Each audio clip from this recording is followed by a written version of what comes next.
The McLaren Trophy Europe moves to Spa-Francorchamps this weekend. We are ready for the first of two races, the first 50-minute race of the weekend on a circuit that is loved by the drivers. It is also treated with a certain amount of respect, especially today. We've had quite a bit of rain this morning.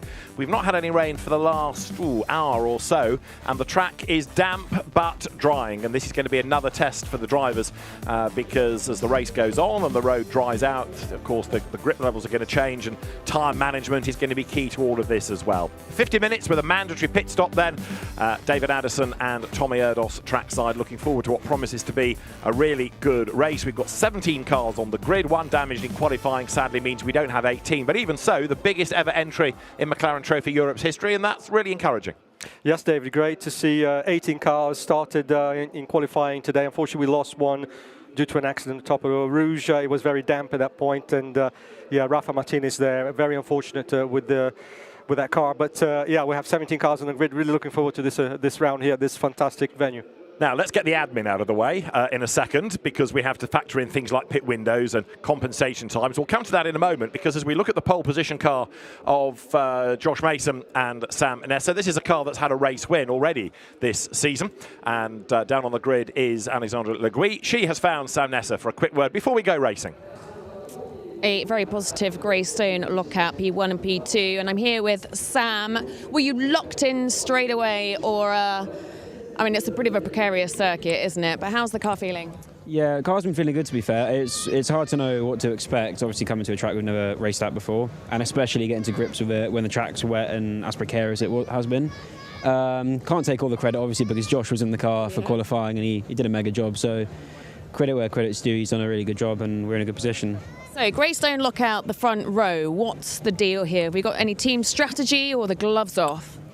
No team orders, it's game on really. Obviously discretion where it's needed, not racing each other to the absolute limit, but it's each for their own. Yeah, okay. You seem very calm, very composed. When I spoke to you earlier, you seemed very confident. To what extent does that transfer when you're behind the wheel around a circuit like Spa? Well, I think it's essential to always have a clear head because you don't want to get carried away. And I think that's always that's something I've always kept in mind, is just keeping calm behind the wheel, because it's what you need to perform, really. You need to be able to think while you're driving. Yeah, good. Well, powers are on, gloves are off. Sam Nessa, 2 years ago, was the Junior Fiesta champion, and the grid, encouragingly now, full of young drivers. Yes, there are some gentleman racers, but a lot of people now seeing McLaren Trophy Europe as a good way of launching a GT career. Their number 17 is the car that Jaden Kelly is going to start. 3 wins out of 4 races this year for the Greystone backed and run car, with Michael O'Brien as the second driver. And Tommy, these two, so evenly matched, are really hard to stop.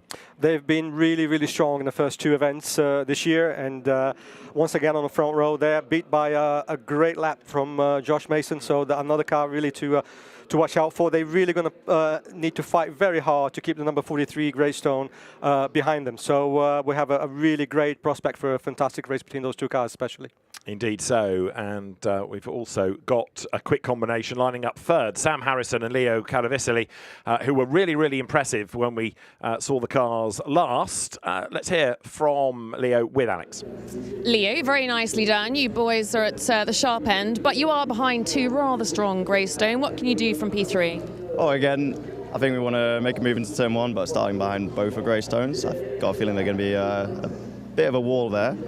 Hopefully we can move up. We haven't had much running around Spa before. It's our first weekend here. We've had a mix of dry and wet sessions. It's looking patchy on the track, but I think it's going to be a dry race, as long as the weather doesn't change like it always does here. Hopefully we can make some moves on this opening lap and carry on forward to win the race. But you're proving to be pretty consistent this year. It's turning out to be a relatively good 2025 for you. What is with the Spa in these sorts of conditions, to what extent is it a game of risk versus reward? I mean, for sure, there's a lot of risk around here. The lap time's fast. We're only about 5 seconds behind a GT3 car, but we haven't got the aero. So when you go up through Eau Rouge, you want to make sure you get the best exit possible. But it gets light. It's like sort of doing an inverted G in an aircraft. You kind of you lift up in your seat. there's a lot of high-speed corners here. It's difficult to put the lap together, but it is definitely, you've got to have some guts about you to get around here clean and fast. Yeah, well, we'll be keeping an eye on you. Best of luck, Leo. Leo Caravicili, who lives in Montreux, but born in Chester to a half Greek, half English father. His mum's from Bolton, which has a motor racing link because that's where chevrons were made, great single-seater and particularly sports cars. Member of Team Great Britain from 2018 to 2022 was Leo Caravicili, competing in alpine skiing and the giant slalom and slalom.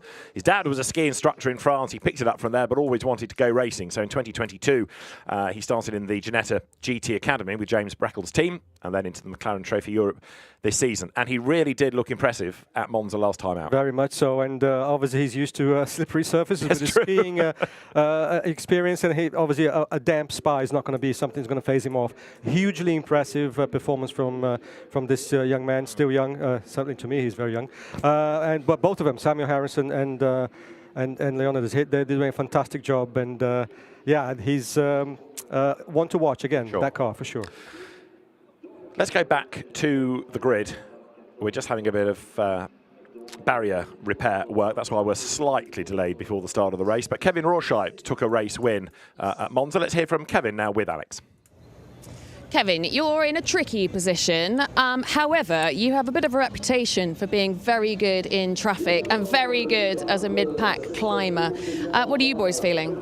Yeah, Jens is a very experienced driver now behind the wheel, so we're looking forward to the start. I think we're in front of the AM class pack. We have some space to the back, so I think if he keeps out of trouble, I think everything will be fine. Good, okay. And your strategy generally for this race?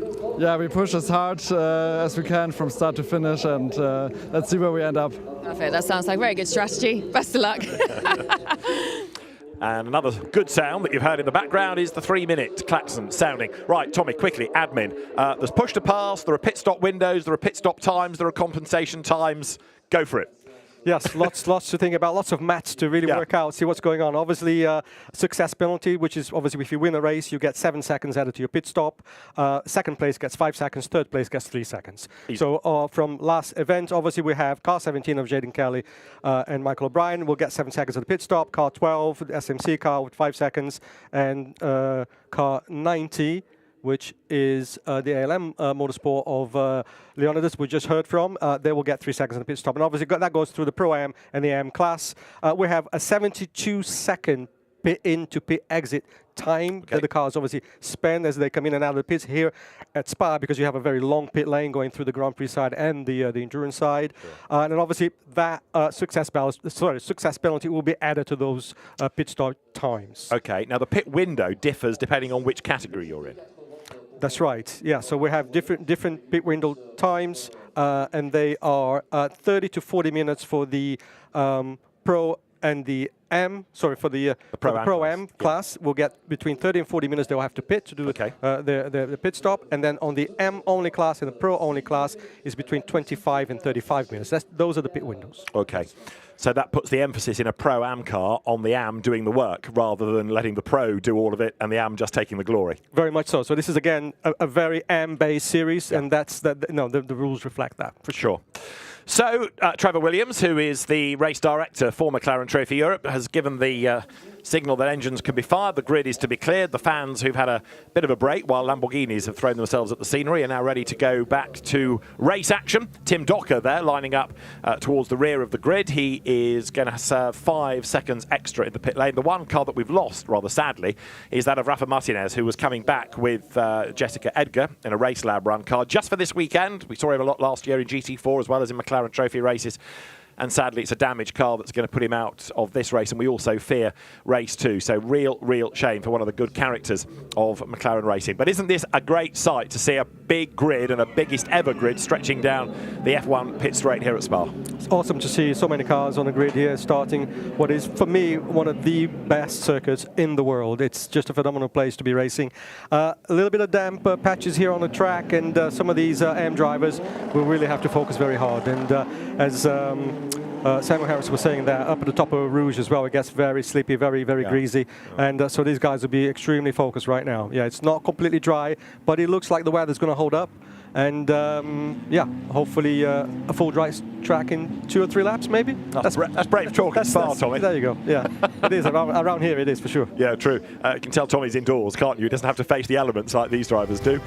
So we'll have a look at the grid. These are your start drivers. You don't have to have a co-driver, but most do. Josh Mason will start on pole position. He's also racing in the CrowdStrike 24 Hours of Spa from tomorrow onwards. Alongside him is Jaden Kelly, ahead of Sam Harrison and then Zach Meakin.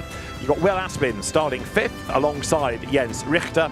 Then Mikael Karlsson, the Swedish driver.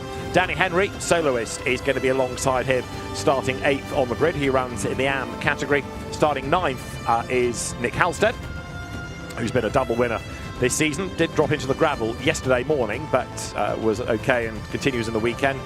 Bill Fenech alongside him, ahead of Eric Behrens and then Ryan James. He is going to go from 12th on the grid. 13th, another welcome returning combination, in fact, Albert Jochems and Charles Voltzmann Jr.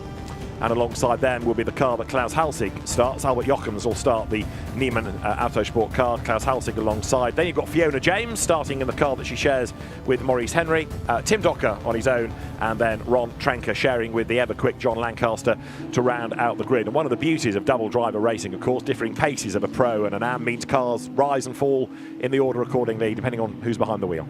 Yes, and so obviously at the pit stops and driver change, we'll see perhaps a lot of changes on the grid. But again, this is an AM-based series, and the AMs have to do the hard work and hopefully bring the car back to the pit so that the pros can have a little bit of brakes and tyres left. You just saw Ollie Webb there, whose CV is virtually a book. There's barely anything he's not really raced, or somewhere he's not raced. Drivers then getting themselves ready for the obligatory pit stop window and ready to jump on board. Bit of weaving going on. Pirelli tyres, the cars run on.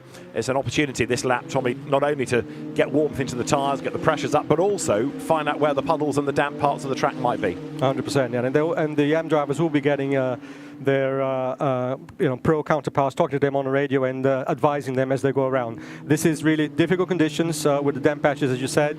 So the early laps of the race, very crucial for them to get a good feel for, as you said, where the grip level is. So coming then down through campus, past the college, and then up towards the Cours Paul Frere.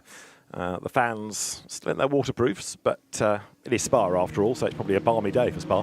Getting ready for what's going to be a 50-minute race. Race 1 of 2 of the weekend. Brands Hatch was our opening venue of the season, and the first time the championship had been there. Then Monza, and now to another legendary circuit. You can see in the pit lane the teams preparing themselves, ready to look at data, looking at the TV pictures. Maurice Henry in the Race Lab Speedworks entry. He will take over from Fiona James, who goes first. Standing start, which is in a sense unusual for a category like this. The lead car gets out of the way. The cars then are released up towards a one-by-one staggered grid. Pole position on the inside for La Source.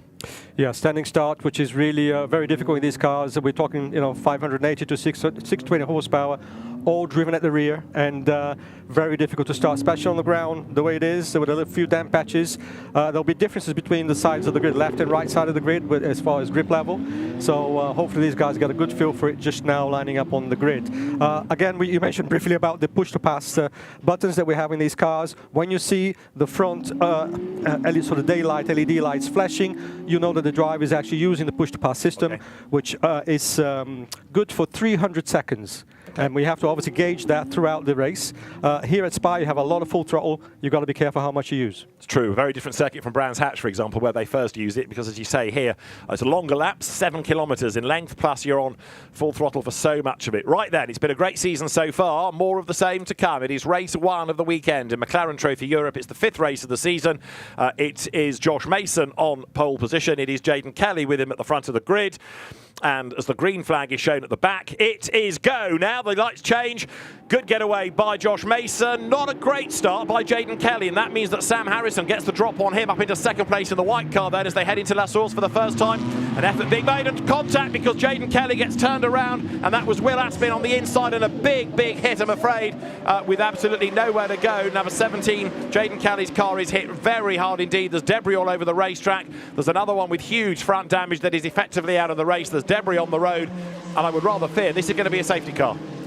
Yeah, very unfortunate start there for Jaden Kelly. He was already on the back foot at the start of the line, and was one of the SMC cars had contact with the car and spun it around. So really bad start there for the Kelly and Michael O'Brien car, unfortunately. Absolutely, a lot of damage as well. So we're trying to work out which one it is that got involved, because as you saw, there was a car that really piled into the car of Jaden Kelly coming out of La Source. Down they come now towards the right-hander of Bruxelles, and a lot of weaving going on, almost as though a safety car has been called. But at the moment, we still have green flag notification on our screens. I think the safety car has been called, just given the way that the pace is slow, but we're still green on the timing screens, looking for a light panel. Yeah, boards are there. So safety car deployed, and that's not a big surprise. Danny Henry was the other driver involved in it. So Danny Henry was the one that got involved. There is the car, and that looks very second-hand, doesn't it? Big, big impact. Yeah, I think it was just unfortunate for Danny there. He was just at the end of that. I think Will Aspin may have been involved with that as well at the start. Yeah, absolutely horrendous start there for the Kelly and O'Brien. Car was on the front row, but as you saw there, he was slow getting away from the grid, and that really put him on the back foot. Well, it's going to make it interesting in the championship, isn't it? Because it's going to be no points for Jaden Kelly nor Michael O'Brien today. That is the rather shortened version of the McLaren being taken away, as a very frustrated Michael O'Brien knows that there's no drive and no points. Now, the safety car is going to go through the pit lane. Because of the debris at La Source on the track, rather than have people drive over it, they will use the pit lane as part of the racetrack. Good call that by Trevor Williams, the race director. So that gives the track workers a little bit more time, and it also means there's no chance, really, of any debris being picked up by the Pirelli tyre. No, it also gives the drivers now on the car a perfect scenario in terms of getting used to where the damp areas are on track. They didn't have to do that in the first lap of the race, so it gives them a bit more time to see where they can or cannot push. Great start, by the way, by Sam Harrison. Once again, the ALM Motorsport car, they're really doing very well immediately. And you can see not only is there debris, there is liquid as well. So quite understandably, bring the cars through the pit lane. They completely bypass that. So here they come down the pit road, and Josh Mason. Good start, race leader, making his CrowdStrike 24 Hours of Spa and GT3 debut as well this weekend. So he's one of a number of drivers on double duty. Have a look at the start. So Jaden Kelly in the grey car on the right as you look, didn't get away well. Then have a look at Will Aspin up the inside. Here he comes because he makes a big, big dive. There is room, and then the gap closes and he just tags the back of Jaden Kelly, and Danny Henry completely unsighted. That's quite a big impact for Danny Henry, who turns the corner and he's about to accelerate, and here it comes, bang! Nothing he could do. Yeah, just parked to the wrong place, really, Jaden Kelly's car there.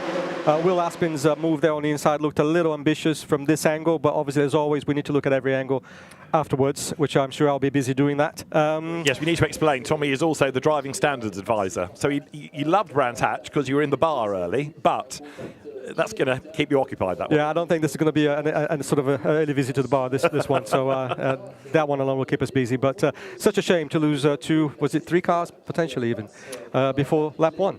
Yeah, certainly two we've lost, and I just wonder whether Will Aspin's car has picked up any damage, but you can see the liquid. It's coolant, really, that's come out of the front of Danny Henry's car, and that is on the road, so that needs to be treated to make sure that the cars don't lose traction. The car of Jaden Kelly looks damaged, yes, but at least it's able to be towed away. So the track is clear pretty much of cars, but it's just now the debris and the liquid that needs sorting out as well. So that rather turns the race on its head, doesn't it? It certainly does. It's on the positive side of things, as you said before, it does keep the championship a little bit open now with the Kelly car not scoring on this round one. And of course, the Greystone crew will be on to the number 43 car, and they have a good chance here. Certainly the pace of both Mason and Nasser are very, very strong. So they have a very good opportunity to grab some really good points. And they don't have any extra time to serve in the pits. Now there is Will Aspin's car, and you can see the damage. It looks pretty much just cosmetic to my eye. Can't see any fluid running from underneath, which is always a good sign, so it could be just cosmetic, and we'll see when it gets up to speed whether that bit of bodywork that's obviously, you know, killing some of the aero that comes in through the front of that car, whether that's going to be a problem, and indeed whether any sort of sharp parts might be near the tire, which could eventually cause a damage to the tire. So we'll keep an eye on that, see how that develops. There's a sand pit, I think, being emptied onto the circuit at La Source. That's a lot of liquid to need all that amount of speedy dry to soak it all up. So the field then, with the safety car driver Christopher Campbell at the front of the queue, the Belgian racer leading them round. Crikey.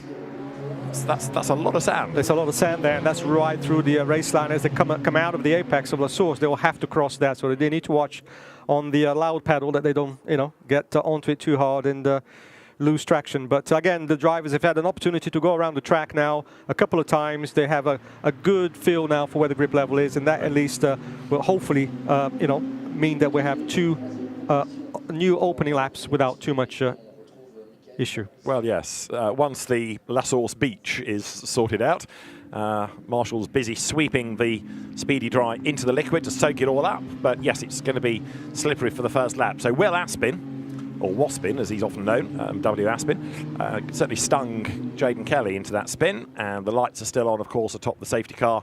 So all of this nibbles into the race. 50 minutes we started with, 43 are on the clock, and the race order is Josh Mason leading Sam Harrison, and then Zach Meakin in third place. Zach also driving in the GT4 races. Let's have another look. So Jaden Kelly just bogged down a little. Wasn't a great launch, Tommy. No, Jaden Kelly also didn't have the push-to-pass button. If you look, the first 2 cars were flashing, meaning they used the push-to-pass. Jaden Kelly didn't, and that's what set him back. And of course, Will Aspin there on the inside, making contact with his right rear. And unfortunately, Danny Henry there just had a car right in front of him at the apex, or after the apex. Very unfortunate incident. Yeah, it's quite a sudden stop for Danny Henry, wasn't it? You could hear the bang, and I think the rear wheels lifted off the ground. So Will Aspin just tags Jaden Kelly's car. Danny Henry, totally innocent. I mean, there's just nothing the guy could do. No, I think he was trying to stop, and just not enough grip level or brake level at that particular point. But I think, Jaden will look back at this, and why wasn't the push-to-pass button activated? Was it an issue with it, or he just decided to not use it at the start? Because that really did set him back. It did indeed. So the fluid is still being treated. You saw that super slow-mo of the safety car observer with his window out of the window saying, go right, go into the pit lane. Michael O'Brien then becomes a spectator. His car is out of the race. Big frustration for Michael. He can talk about it with Alex. Oh, it must be very, very frustrating standing here in the pits knowing that you're not going to get behind that wheel. It was a bit of a sitting duck there, wasn't he? Yeah, it was. It's hard to see exactly what happened from the TV, but obviously off the start, everyone bunched up at the hairpin, and we got tagged. I haven't really seen it that much yet. Got turned around and then collected on the outside, so not ideal, not the best start, and yeah, just a big shame. And what sort of information have you heard back via the radios? Not too much so far, to be fair. Jaden's okay. The car looks pretty worse for wear, so I think now the biggest challenge is just going to be getting it ready for qualifying later on. And how do you process that as a driver? Like, is it just a case of shrug it off and get on with it? Yeah, I think right now it has to be. I'm a little bit frustrated, if I'm honest, but otherwise, yeah, you just have to process it, get over it, and move on quickly. That's the key, I think. Part of the game, right? Yeah. Bad luck.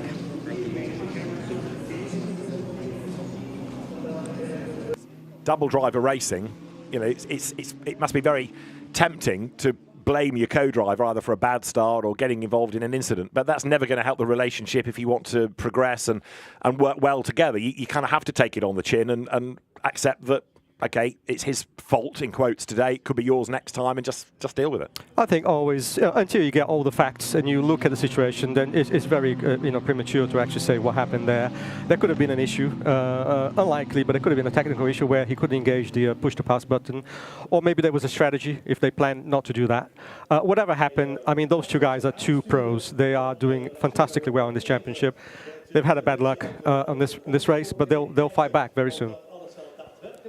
So here, more of the cement dust being put down. Danny Henry's car, of course, has limped all the way up towards the top of Radillon. So the only way you can get this done now is just to drop the sand on the liquid and hope now, I think, when we do go racing, that people avoid it. I think if you ask marshals to sweep all of that, it will be here until Tuesday. It's not a good case, especially as the AMs, or certainly on the Pro-Am side of the championship, the AM drivers are in the cars right now. Yeah. And that is a very difficult situation to gauge in terms of grip level now. Now, they've done a few laps. They know that it's not wet around the track, but now we've got this added obstacle, really, in the way of the sand all over the track. So they really need to tread carefully in the first opening laps. So as the drivers await their turn, we also await further news as to whether the safety car is going to be in imminently or not. Of course, safety paramount, so nobody wants to take any chances. I mentioned that beach at La Source. Apparently it's now going to be renamed La Plage rather than La Source, so Okay. corner names evolve as well. Slippery surface flag, no kidding, is being presented to the drivers, and that will be as they come over the timing line. So the bulk of the circuit is okay. It's just that one section that's pretty slippery. The lights are still on atop the safety car. There is Sam Nasser awaiting his turn. And the AMs frustrated perhaps that they can't go racing right now. They're having to follow the safety car like this. Yeah, so unfortunately the slippery side of the surface is just before you get into Eau Rouge. So they will coat their tyres with all that slippery stuff, and then they have to get through Eau Rouge with that. So a real challenge here, especially for the AM drivers, when this race does get underway again. So we've had about 12 minutes, give or take, as the cars come into the chicane. And this time around are going to go through La Source. So now they will be able to have a run behind the safety car, but through the sand, through the slipperiness. So this is the first opportunity they've had to assess a different part of the racetrack and now to experience what that is like. They'll see the sand, they'll see the fact that the marshals have been working, and so one passing, maybe two through that to let them experience it, to have a look where it is. They can choose a line. You are capable of driving around it, aren't you, by the look of it? Well, you are flying there. Normally, you would exit a little bit later after the apex, which means you would then cross over that line. So clearly, the drivers saw the sand on the ground and decided to go around the outside. Once they're actually racing up to speed, they won't be able to take such a slow line around it. And in fact, as I was saying, they will then coat their tires with all of that sand. And guess what? The next corner is Eau Rouge. So I mean, it's going to be action, that's for sure. And let's hope that they all get through it safely. Well, indeed. I suspect the AMs will be respectful, won't they? Because the safety car will be in this lap. We are going to go back to racing. The AMs are not going to perhaps push it in the same way that a pro would and have the experience or the bravery to counter any drama. The AMs will be gentle, will be more cautious to begin with. Having said all of that, we're not exclusively AMs. You know, you've got a lot of good silver drivers like Josh Mason, Sam Harrison, Zach Meakin, Will Aspin, all up at the pointy end of the field. So they're going to push. Absolutely. Absolutely, these guys will push. I mean, it's going to be different for all of them, and of course, the pro drivers have a bit more experience over, different types of conditions and that kind of. So I think you'll see the AM drivers a little bit more on the cautious side. But yeah, once they go through a couple of times, they'll understand what the grip level is, and we're back racing again. Absolutely right. You just saw Ryan James going through the shot. There he is. He's leading his class. Ryan James in number 22 in the Pro-Am entry with Ollie Webb. So we have pros, we have pro-ams, and we have AMs. And having mentioned Ryan James, Ollie Webb is waiting for the restart of this race in the pit lane. And while he is waiting for the restart, he can have a quick chat with Alex. Ollie, that was a bit of a wild start to the race, but you boys seem to have kept out of mischief so far. Yeah, Ryan had a great start. Real shame for Jaden. I think that could have been avoided, so real shame there. But it's eating into a bit of their track time for the AMs. For us, it's horrible for our strategy. We have a 10-second penalty after the double win in Monza, so we needed Ryan to build a gap, and unfortunately we're all going to pit together, so it's going to put us, I think, last when we come out the pits. So it's going to make for an exciting last stint. But hopefully they get a few laps racing now the safety car's coming in. What's the name of the sponsor on your car? Apex? Apex. Apex. It is spelled Apex, but we pronounce it. Tell us more. So it's to do with autonomous racing, and behind the scenes we're working alongside a couple of manufacturers which soon to be announced. At the moment I'm still in the car, but racing against other cars, racing against humans eventually, that will be self-driven and human-driven together. And how much involvement have you got then in that? Well, it's kind of all the brainchild of Ryan James and the Apex crew, which are both stateside in the UK, and I'm the fancy crash test dummy at the moment. That's all I am. I look forward to seeing how that progresses. Good, back to the action. Thank you, Ollie. Thank you. Thanks, Alex. Right, we're ready to go racing again, everybody, with just under 35 of the 50 minutes on the clock now. That point that Ollie Webb makes about it throwing the strategy in the air for many of the teams is a valid one. Let's get them over the line. Let's get them out of La Plage, first of all, and see how they fare. Down to the hairpin at La Source they go then. It is in the lead, Josh Mason, Sam Harrison going after him. Not a great restart by Zach Meakin, who's a couple of lengths back, but now they're about to encounter the slippery part of the circuit, and the tails wag, and that's going to spear cars out wide. So far, so good. Everybody has controlled it. Push to pass being used continues as Josh Mason leads the way, and look for third. You've got them side by side now as Will Aspin comes up to have a go at Zach Meakin. You can tell Will Aspin's car, it's the Cyclops version with one headlight smashed. He stays fourth, but it's nose to tail for the lead, Tommy. Yes, very good start there. These guys at the front being careful through that sandy bit, and they all got through. I can't see the rest of the pack there. I'm hoping that they've gone through Eau Rouge. Obviously, first lap in anger through Eau Rouge, and they all seem to be safe into Les Combes there, fighting for the lead. Losing the lead is Josh Mason. Yeah, Sam Harrison round the outside. That was brave stuff, wasn't it? Sam Harrison right round the outside. Sometimes in the damp, there's a bit more grip to be found. Josh Mason runs it wide up the curb, and straight away is coming under attack now. Zach Meakin in the first of those Gulf liveried cars right on his tail. Zach Meakin very quick through Bruxelles, almost into the back of Josh Mason. So Sam Harrison, in only his second race weekend in these cars, didn't do the Brands Hatch races, not only got the lead round the outside, but he's pulling away. He's been looking racing from the word go, really. Almost got the lead at the start. Unfortunately, we had that incident, but he stayed focused, and there he is in the lead of the race. So Sam Harrison, the man from Ripon in North Yorkshire, student of aeronautical engineering at Loughborough University, he leads the way, and chasing after him is Josh Mason. That in third place, number 68, is Zach Meakin in the car that he shares with Harry Burgoyne, and behind him is the battered car of Will Aspin. And look at the gap these four have pulled already. This is the first restart lap, and they're way up the road. Yes, and good to see that Aspin staying with the pace at the front, even though he's got that damage at the front end of the car. So clearly that lack of aero at the front isn't really hindering him too much. Yeah, true enough. Battle on for second place then, but this is a mighty effort by Sam Harrison, who came from historic Formula Ford and Formula 2000 and Formula 3 historic racing into modern GT-style cars this year. Down to the chicane he comes, but that has been a mighty lap to get the lead, to pull away, and there's just nothing seemingly that Josh Mason can do. Right now, he is going to be focused on keeping Zach Meakin behind him rather than trying to go after the race leader. Here they come then, with another 2 minutes and 20 or so on the clock before we need to worry about pit stops. So over the timing line, Sam Harrison has the lead by 1.6 seconds. That's a really good effort ahead of Josh Mason, Zach Meakin, Will Aspin, and then in fifth place it is Mikael Karlsson, but he's already dropped 3 seconds to the leading group. There he is. And out of the top three guys, none of them have success penalty. So it's a clean race on the top three there without any success penalty at the stops. We'll see what happens. I mean, the car 12, which is Aspin, in fourth place, he needs to pick up some pace because he's got 5 seconds to serve. Yeah, Harrison's got 3 seconds, hasn't he, the race leader, Sam Harrison? So you're right, he does. Yes. It's the least amount of compensation penalty, yes. But he still would like a 3-second cushion. Now, this is for 7th place, where you've got Ryan James ahead of Nick Halstead, ahead of Eric Behrens, and this is also for the lead of Pro-Am. Nick Halstead, double winner at Brands Hatch, splitting his time between this and the British Touring Car Championship. He also got on the podium in the GT class of the Le Mans Cup second race at the 24 Hours this year, so he's having a busy season and goes well in these cars, with behind him Eric Behrens, very experienced driver, and Ryan James fending them off. What he would like really is for Halstead and Behrens to get busy battling for second, and he can drive away. Well, that's kind of happening, but Ryan is still doing a good job there, doing the defensive job really he needs to do, but it's a good battle there for the class.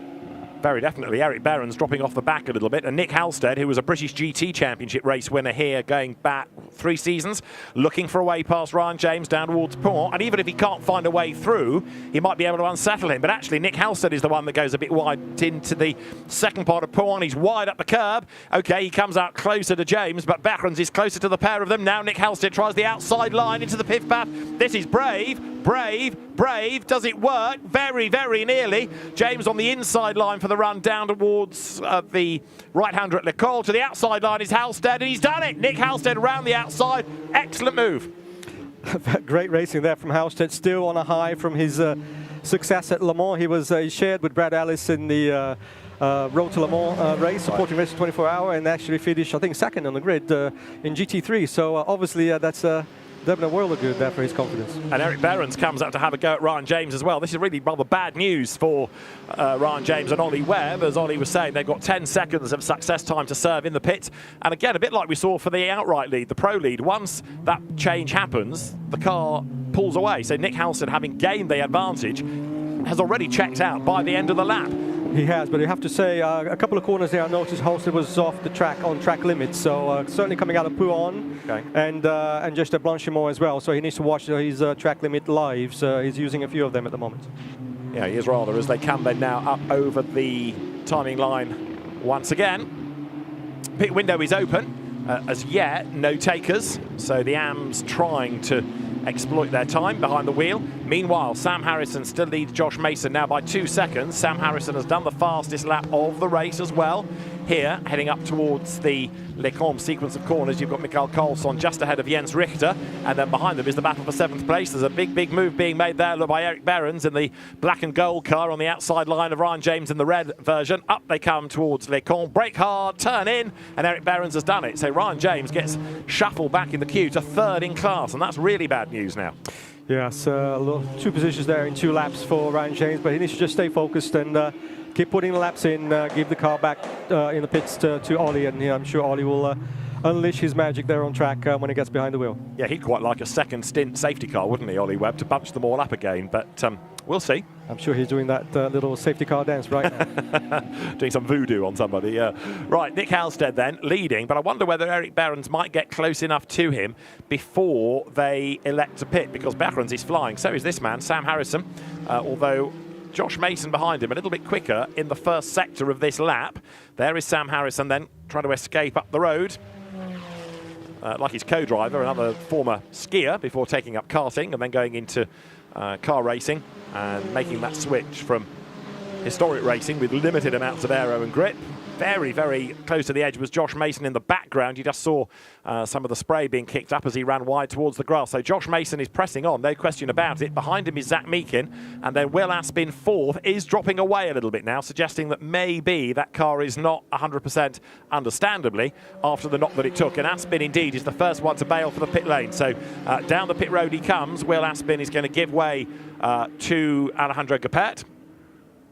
Last year's champion, Alejandro Gapet, who's had a tough season, really. It's been a bit up and down, mechanical dramas and lack of pace in one race at Brands Hatch. So we'll see what can be done now, bearing in mind the car is already the best part of 10 seconds back, and they have to serve 5 seconds in the pit lane. Yes, that's right, and that will cost him a lot. 5 seconds, very difficult to make up on track. Josh Mason there on a very quick lap, actually, on this one. Not quite the fastest, but only by hundreds. Harrison obviously purple down on 23.5, but Josh Mason now back to speed. First couple of laps of his race weren't too good. He lost a lot of track time, but now he's on the same pace as the leader. Rather undignified exit from the car for Mikael Karlsson as Robin Knudsen gets ready to take over. So Mikael Karlsson kind of falls out of the car. Different co-driver, of course, this weekend. Robin Knudsen taking over from Lucas Sundal. So first time that Robin Knudsen has raced one of these, and he's got to play himself in. Yes, and of course Sundal is still on the grid, but with a different co-driver, which is Eric Behrens. That's right, so a bit of musical chairs there, but I think they're all happy, they're all racing, and that's what counts. Yeah, Eric Behrens started the year with Ashley Marshall, didn't he? But they had mechanical maladies at Monza. So as Sam Nesser gets ready, he's watching the pit stops, he's watching all the data available. We're watching the battle for leadership now in Pro-Am, where Nick Halstead is being caught definitely by Eric Behrens. Robin Knudsen gets ready to go, and Nick Halstead coming under attack then as he drops downhill out of Speaker's Corner. Behind him you've got that black and gold car of Eric Behrens. Ryan James, he's lost a massive amount of time in about 2 laps. I just wonder whether all is well with that car. Yeah, I was wondering the same, because his pace is normally very strong at the front, so we'll find out later on, I'm sure, what's going on with the number 22 car. Mikael Karlsson, you saw a moment ago, go back to 1991. He was racing in Formula Opel Lotus single-seaters, but now very much a GT racer. They're coming out of Blanchimont way up the curb. Is that race leader, Sam Harrison? Got to be careful about doing things like that. Yeah, but I've watched that the last lap around that same corner was exactly the same. Sam was driving very well. He got that track limit to a fine art there, so he's right on the edge of it, but he's not going over. Out of the chicane, another lap in the book. Same for Josh Mason, same for Zach Meakin. So those 3 staying out. Now there, look, is Alejandro Gapet going back up the pit lane. Last time around, Josh Mason, fastest lap of the race. So the lead gap down a little bit now to 1.8 seconds. Away back into the race goes the number 12 entry of Gapet. And now Robin Knudsen will go onto the circuit in number 48. So that is Gapet. Got the damage. Now he has to find out how the car feels, what the track feels like, but also go flat out and try and catch back up to that leading trio. There over the line is Nick Halstead. Behind him is Eric Behrens, and the gap between those two now is about 0.6 of a second, just slightly over 0.6 as Behrens goes through the hairpin at La Source. They're all still steering clear of the bulk of the beach at La Source, aren't they? Not much of that has been ground in.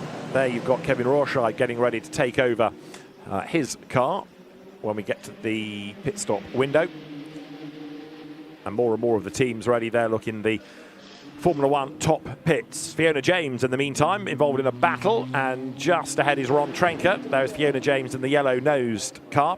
Fiona, the lady that runs Valero Racewear, and a great enthusiast of GT racing. We've seen her in GT4 and in Brit Car. Pit stop now for 33.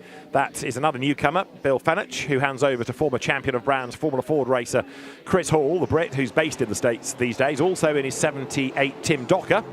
And he is a soloist, so he will stay behind the wheel. Yes, like Danny Henry, Tim doesn't like to share his car. No. And does all the racing on his own. Loves the racing here in Europe, and yeah, a regular contender there. Big battle there. Fiona James having a look at the inside to try to find a way past Ron Trenker. Didn't work, so it remains Trenker ahead for the moment at any rate. This is for 10th and 11th overall. Fiona James thinks about the inside line. Look down to Brussels, but no way through there. Ron Trenker's car into the top 10. I know we've got a few pit stops shuffling the order, but that was last on the grid, so it's been a good step up through the order. Good climb there by Trenker, yes. And Fiona actually almost 6-7 tenths faster than Trenker, so she just needs to find a way around, and maybe she has. Up the inside, coming down towards Pouin, Ron Trenker gives racing room to Fiona James. Nicely done. So through goes the Speedworks Race Lab entry as the top 2, top 3 come into the pit lane now. So Sam Harrison to give way to Leo Caravicili. Then behind Josh Mason will give way to Sam Nesser. And you've also got Zach Meekin to morph into Harry Burgoyne. So here they come down the pit road, top 3. So remember, a longer stop for number 90, the lead car, because that has to serve an extra 3 seconds compared to the other 2. This could also be resolved fairly shortly with pit stops. Nick Halstead versus Eric Behrens into the chicane. Both will stay out for another lap. Yes, and when the number 90 car came into pits, he only had a 1.5 second lead to Josh Mason. So with 3 seconds added, they should, well, if the maths are right, they will lose the lead to the number 43 car. But we'll see how the teams work in the pits as well. They have a part to play in this. And yeah, be interesting to see what happens after the pit stops. Certainly will. Downhill they plunge then. Race leaders having completed 9 laps coming into the pits last time. It feels like it's been a busy pit stop race because pit stops are shown as 3 for a lot of the teams, but that includes 2 laps driving down the pit lane behind the safety car. So every time you trigger the pit in beam, that counts as a pit stop, in quotes, even though it's just the regulation stop being served. Here then, Behrens is getting ever more committed. He wants to lead the class before he has to vacate the car. Up towards Lecombe, Nick Halstead doing a good job here. Rides the curb a little bit, so that might give Eric Behrens an opportunity to challenge the other side of the corner. Away goes Caravicili then. And there, coming towards us, it's still Nick Halstead ahead, but only just. Eric Behrens is giving him a huge thing to think about now. Nose to tail into Brussels, and you can see how Behrens has been quicker over those previous laps. Yes, but very evenly matched. It's only about 2 or 3 tenths between these two in the last few laps. So, and that's the reason why they're running together. But the pit stops could have a difference on that. Bill Fenech and Chris Hall's car, number 33, which is an AM entry, is being given a 40-second time penalty for not pitting in the correct window. So that's an admin error, really, on the part of the team to have that car called in, you would suggest. So disappointment then. They were on the 5th row of the grid, and it's a Greystone GT entry, so I'm surprised that's happened. Yes, I mean, again, you never know what happened there. Perhaps he was called in, and or there was a radio issue, or but yeah, whatever happens, they missed the window, and the rules are rules, and you've got 40 seconds. It seems a harsh penalty, 40 seconds, but yeah. But if you're stopping early and giving your quicker driver more time, then it's an advantage, isn't it? It is a huge advantage. Depends. Yeah, 40 seconds might negate it. Well, on track, it's all been a shuffling because there, look now, it is Sam Nesser ahead of Harry Burgoyne, ahead of Leo Caravicili. So the lead car, with the extra time served in the pits, falls to 3rd place. It wasn't an error necessarily. It was the extra 3 seconds of compensation time that had to be served. There is Tim Docker back into the race. Nick Halstead and Eric Behrens were nose to tail on the track. They're nose to tail in the pit lane. So no pressure there, but that's down to the teams now in terms of pit work. Let's see who comes out ahead.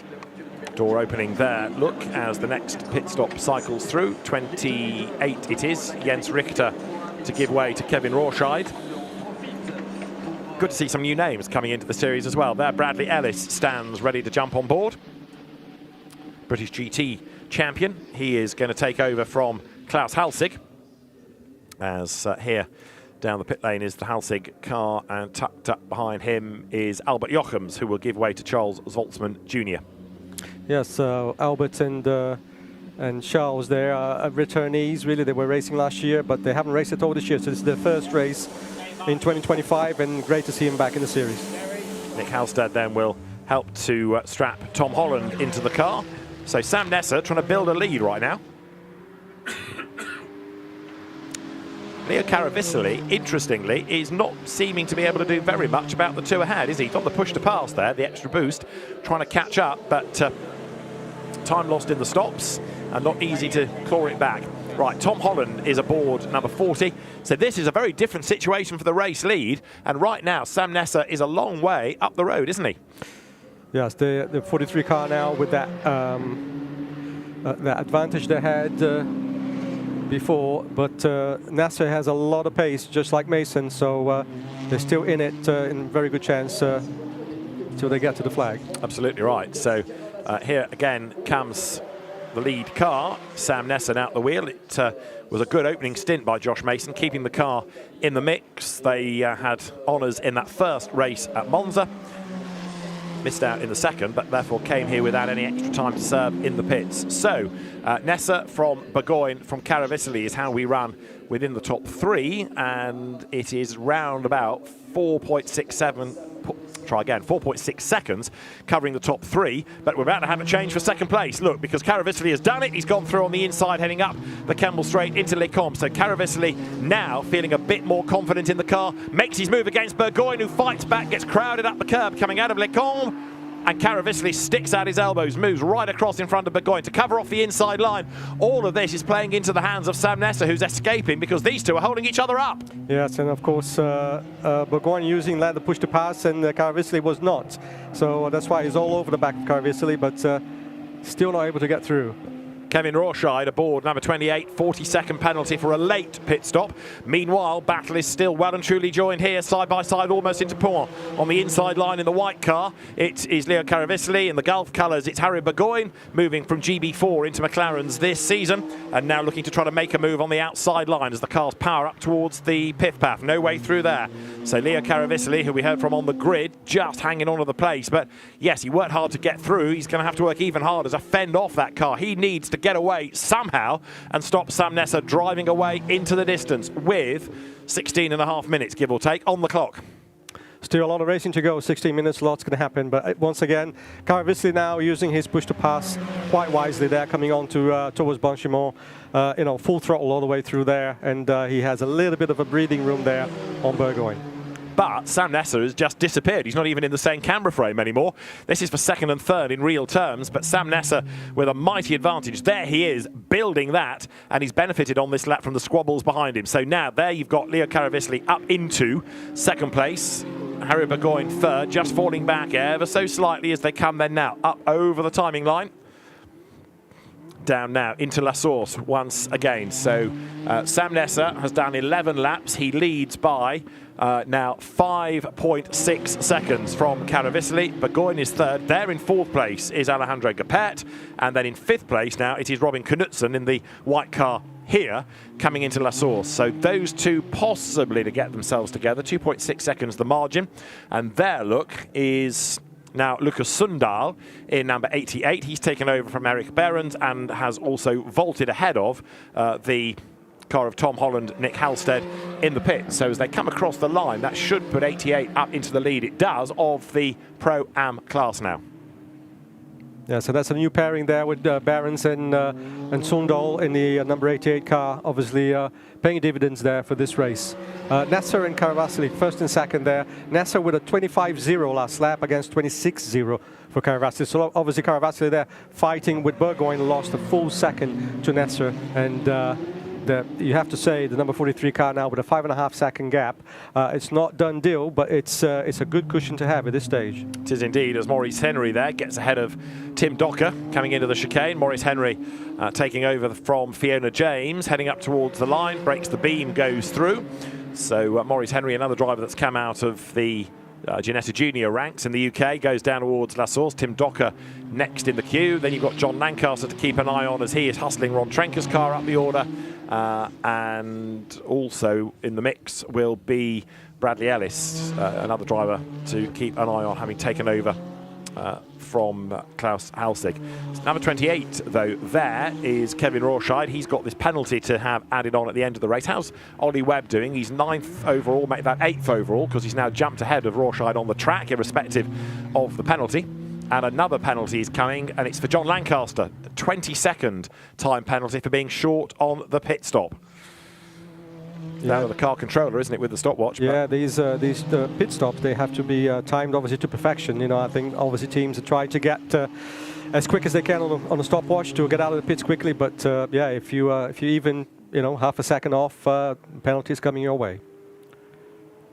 So Sam Nesser goes across the line, still chased by Leo Caravasili, and the gap between them is now, 5.9 seconds. And last time around, Nesser was slightly quicker by about 0.3. Still building that lead then. There going over the line is Alejandro Gapet, and getting a replay here of Lucas Sundal launching himself into the chicane. It's a great shot, that super slow-mo, but engineers hate it, don't they? Yes, unfortunately, as drivers, I understand you have to use them to go quick around the track. And Lucas is a pro driver. He's obviously trying to maximize his speed there. He's leading the class and doing a great job.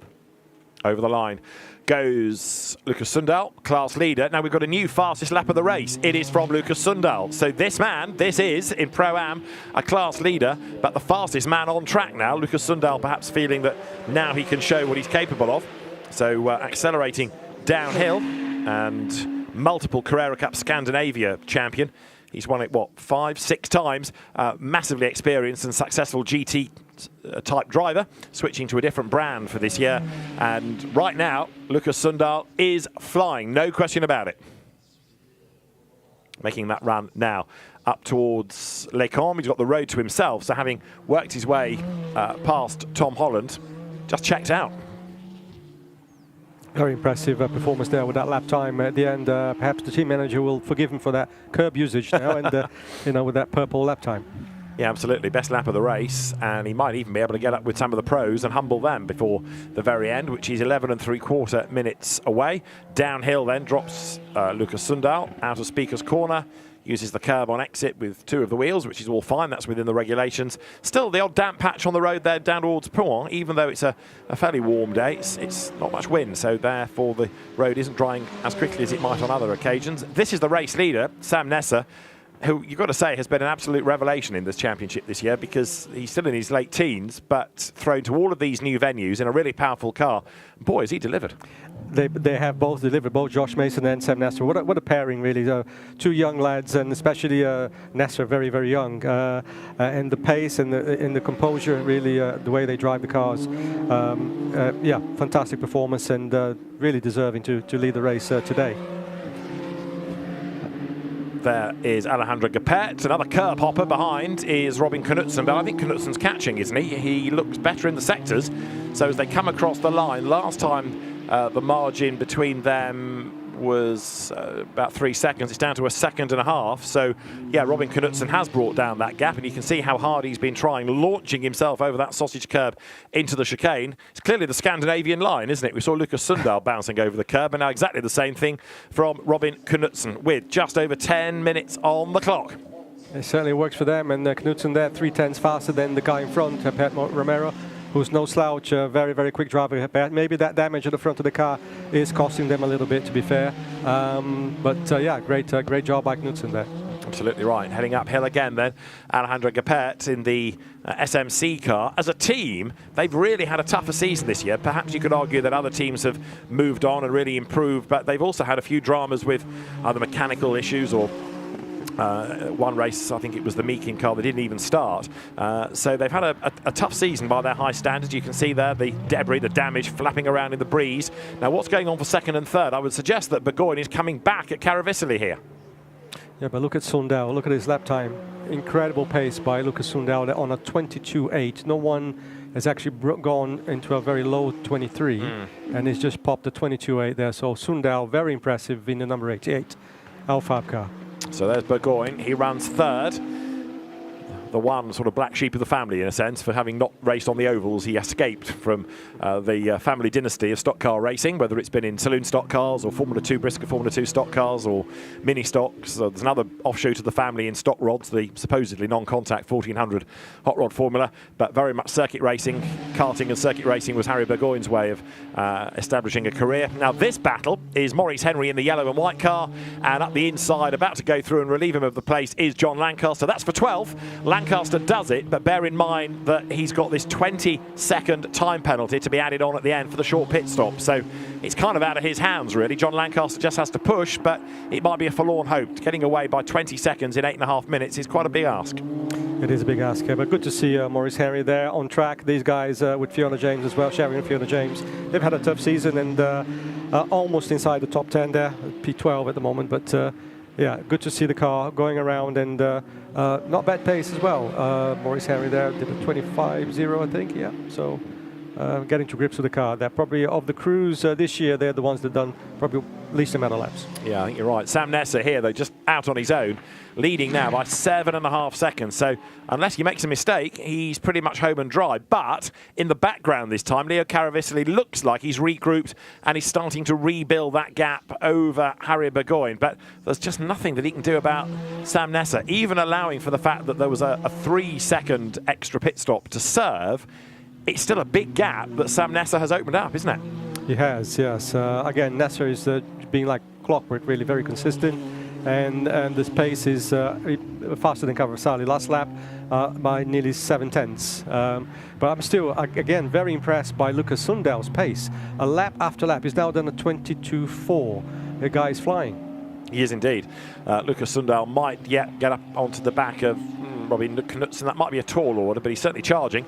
Here, using all of that extra push-to-pass power, is second place Leo Caravicili, trying not only to get away from this man, Harry Burgoyne, but also to get up onto the tail of Sam Nessa, coming now out of Pouen, and once again towards the pith path. So Caravicili a little bit frustrated, I think. I don't think it was an overly long pit stop.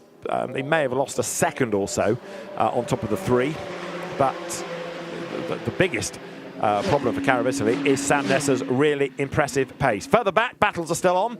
Here, coming uphill, is Kevin Rawscheid. He's another one that's got a penalty to be applied post-race, and Rawscheid is now coming under attack from Maurice Henry.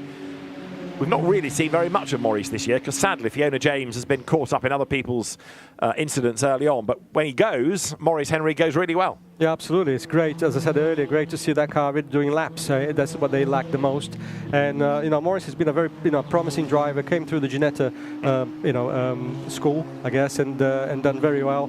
So yeah, good to see these guys back on track. And let's hope they have a solid result today and even better tomorrow. Absolutely right.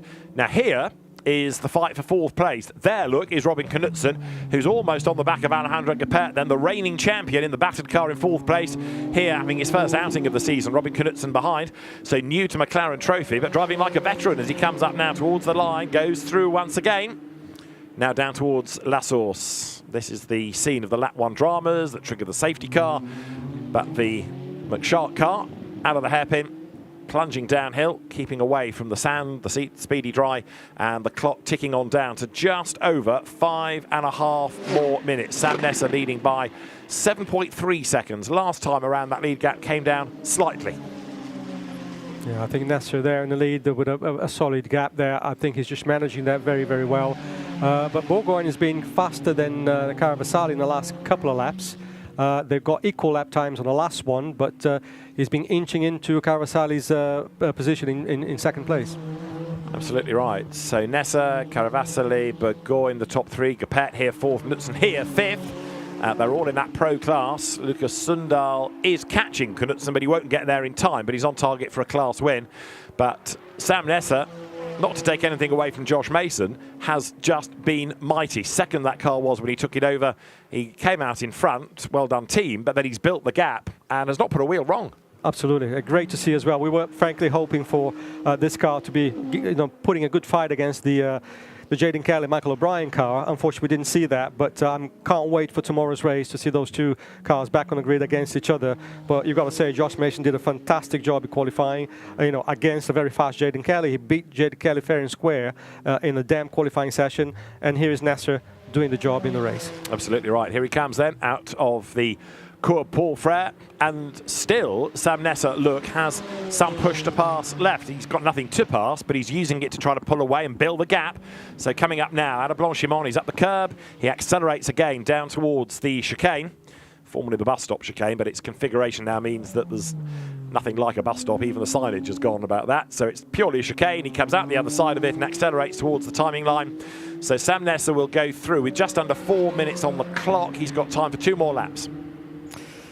And just to mention here to Charles Schwartzman, who is just purple the first sector. Charles Schwartzman obviously pairs with Albert Joachim, and they just come back for this one race, having not raced at all this year. This is the first race of the year, and Charles showing what a pro he is. Very fast there on the first sector, and his best lap only a few tenths away from the overall fastest lap of the race. So very impressive comeback from Charles Schwartzman and Albert Joachim. Yeah, Charles Schwartzman, who raced Formula 3, raced IndyCar very briefly, and single-seaters in the States, raced at Le Mans a few years ago. There is Lucas Sundal then. That's your Pro-Am class leader, and it's also the driver who is the fastest man out there. Fastest lap of the race set by Sundal on lap 14. We've now done 16 laps as here Kevin Rawshide comes into the chicane, and he in turn is being chased very hard indeed.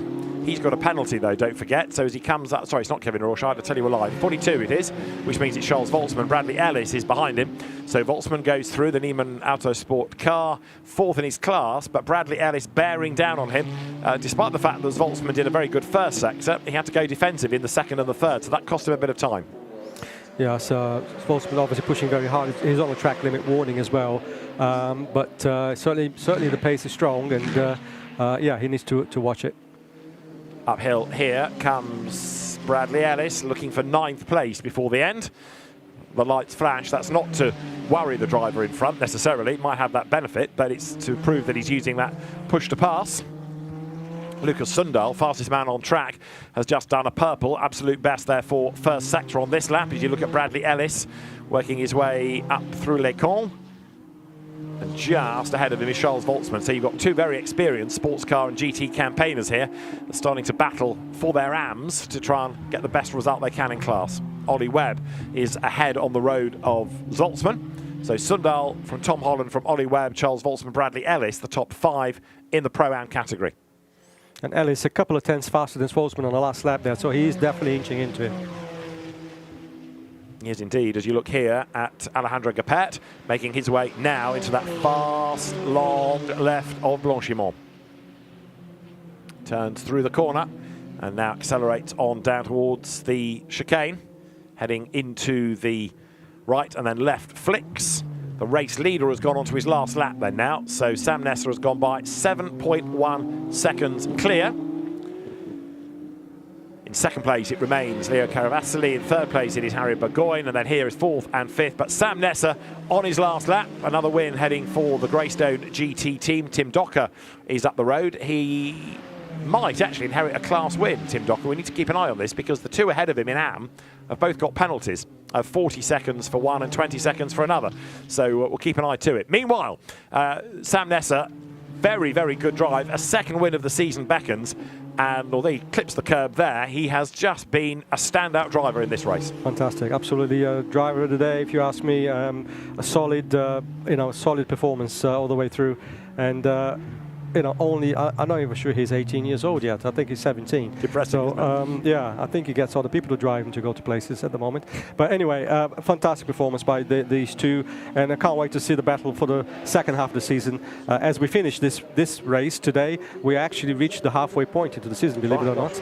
And yeah, what a prospect now for this car, number 43, Josh Mason and Sam Nasser, to take the fight up against the Michael O'Brien, Jaden Kelly car that we felt was going to be dominant throughout the season. So we have a real championship in our hands. Really exciting, isn't it? As you say, halfway point battle on here. Tom Holland under attack for second in Pro-Am. Ollie Webb has caught up, as you might anticipate, given Ollie's huge amount of experience. So we have here Sam Nasser on his final lap. The clock has got to 0, so the flag will greet him this time around. And he comes then now up through the long, fast right. Still, Sam Nasser with some of the extra push to pass to use. There's no benefit to using it, but he might as well, because it makes the car go even faster. He's trying to get fastest lap there, but Yeah, I don't think he will quite make it. But yeah, impressive again to see that. And they've got a bit at the end, they haven't used all of it yet. So yeah, absolute dominant performance, and a well-deserved win there for the Greystone number 43 car. Out of the chicane then comes Sam Nasser. It's a second win of the season in McLaren Trophy Europe for Sam Nasser and Josh Mason. Across the line goes the Greystone GT car. In second place it's going to be Leo Caravasili sharing with Sam Harrison that led early on, and third goes the way of Harry Burgoyne, bringing home the car that he shares with Zach Meakin. A very happy Josh Mason walks off the pit wall. If you think about McLaren's and success, well, go back to 1995, a kind of anniversary year, given that we're in 2025. It was a McLaren win at Le Mans. It was also the first McLaren win in the then BPR GT series. One of the engineers on the winning car of Ray Bellm and Maurizio Sandro Sala was one Jeff Kingston, who's engineered the winning car today. Now, you might think it's impossible for a man so young in his looks, but trust me, he's 17 and a half now, Jeff Kingston. So his CV is a long and illustrious one. Over the line goes Ollie Webb to finish second in class. He got that second away from Tom Holland on the last lap in Pro-Am. A class win, though, for Lucas Sundal. We'll apply the penalties post-race once everybody's across the line, and then we'll have a result. But you've got to say, after all the talk early on about how well Sam Harrison was going, Sam Nasser proved to be an absolute star, as here number 80, John Lancaster, heads through the chicane, but he also will have a penalty to be put on at the end. Yeah, it's great to see those two cars there at the top, Nasser and Caravasali. You know, new crews to the championship this year, and performing incredibly well, both of them. Well, both cars. Indeed so. This is Maurice Henry, who is going to finish in 12th place on the road in the Speedworks Race Lab entry. Goes through, and a good drive by Maurice Henry. So he will be ahead of John Lancaster because of the penalty that's applied to number 80 for the wrong pit stop time. So a second win of the year for Sam Nasser and Josh Mason. That's going to help them in the championship. It's kind of not going to help, though, for tomorrow, because they will pick up the maximum success penalty going into tomorrow's race. But it's going to make it interesting. And, of course, the second race has a standalone qualifying session, which we've not yet had. So Danny Henry, Michael O'Brien, particularly, hoping that the damage is not too great, because they need the cars to be good for Q2. Absolutely. Unfortunately, obviously, being here at the 24-hour of Spa, it means the schedule is very tight, so hopefully the teams will get enough time to get it ready for qualifying. Indeed so. Well, let's celebrate a win in the meantime for Josh Mason and Sam Nasser from Sam Harrison and Leo Caravasili. Then you've got Zach Meakin and Harry Burgoyne for third, ahead of Mikael Karlsson and Robin Knudsen. It is Will Aspin fifth, although he was involved in that first corner tangle. Alejandro Gapet relayed him. Eric Behrens and Lucas Sundal sixth, and winning their class from Ryan James and Ollie Webb. Then 8th and 3rd in Pro-Am, Nick Halstead and Tom Holland ahead of Albert Jochems and Charles Voltzmann. Welcome back. 5th in Pro-Am, Klaus Halsig and Brad Ellis. On the road, it was Jens Richter and Kevin Rorscheid winning in Am. Tim Docker ending up 2nd. The penalty for Chris Hall and Bill Fenech dropping them to 3rd and last within the Ams. We lost, of course, Jaden Kelly and Danny Henry with their contretemps at La Source on the opening lap.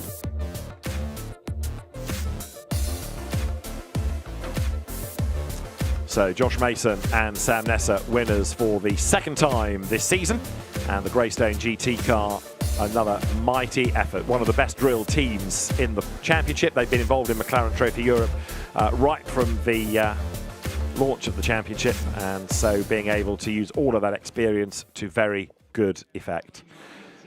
So drivers will be whisked towards the podium very shortly.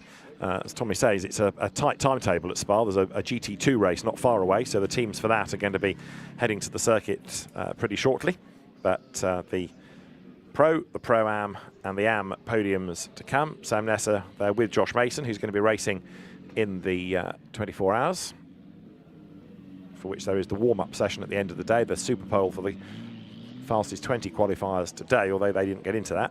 But Josh was quickest in his class in his isolated qualifying session, so showing good GT3 pace. First time out in a GT3 spec car in anger.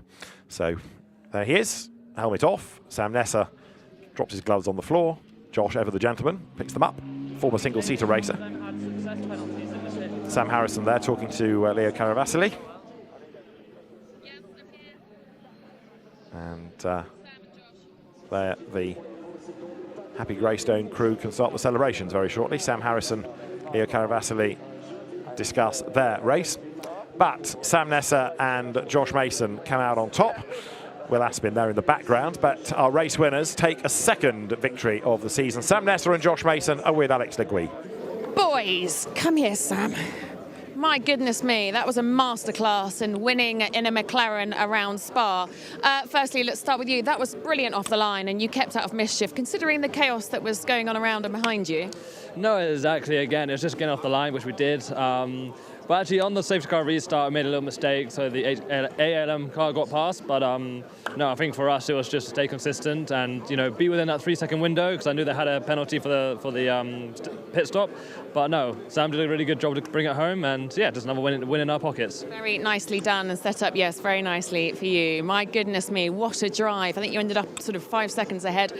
At what point do you get to relax and aware that you're finishing on top, or is it just foot to the floor the whole way? To be first few laps, it's kind of like, bang a few good laps out, build the gap up. And then as soon as the gap got to about 7 seconds, I knew that I could just be careful and just bring it home and just make sure that we don't, obviously you don't want to lob it off the last corner. Yeah. And yeah, last few laps you can kind of come down to about 85% and just cruise your way home. Brilliant. Well done. Really, really well done. Very good effort. Second win of the season for Josh Mason and for Sam Nesser. There's Klaus Halsig talking to Bradley Ellis with the rather interesting livery on the side. Oh, that's what he said. We need to investigate all of this, I think, for race 2, don't we? A look at the highlights of race 1 at Spa of McLaren Trophy Europe. A good getaway off the line for Josh Mason, put him into the lead ahead of Sam Harrison. Jaden Kelly tardy out of the blocks, and then to add to the woes, he was tagged by Will Aspin that turned him around, and Danny Henry found himself with nowhere to go. A very sudden stop, 2 badly damaged cars, safety car called, others scattered in avoidance. From another angle you could see being tagged around Jaden Kelly and Danny Henry just completely unsighted until the last split second. A big, big impact, and as he drove away, coolant pouring out of the front of the car. That meant that the marshals needed to go onto the circuit and try and put all of that cement dust down to soak up the liquid. We went back racing with Josh Mason ahead of Sam Harrison, but it wasn't long before Sam was able to wriggle a way through and then actually build quite an interesting gap before the pit stop window. So hard racing, and this is how he got the race lead. Round the outside, going up towards Les Cons. By the end of the lap, he built the gap, and it looked as though that car was on target for honours, as Ryan James was starting to struggle a bit in Pro-Am and falling back in the pack. Nick Halstead with a brave move round the outside, coming down to Les Cons, went through and was able to secure the place, but when Tom Holland got into the car, it dropped back a little bit in class. Another good battle was raging on as bouncing wide, coming downhill with number 90 Leo Caravasili trying to hang on to second place. Fastest lap went to this car, Lucas Sundal, launching himself up the curb, but it was a race win for Josh Mason and Sam Nesser as the car came through the chicane on target for a second success of the season, with Ollie Webb getting second in Pro-Am on the last lap with a really brave move around the outside coming out of Bruxelles. That translated to the inside for Speaker's Corner. Job done. Brave stuff. Checkered flag, though, to Josh Mason and Sam Nesser. A second win of the season. And there's going to be more to come from McLaren Trophy Europe at Spa-Francorchamps tomorrow. We've had the halfway point of the season, and now it's getting really interesting in the title race.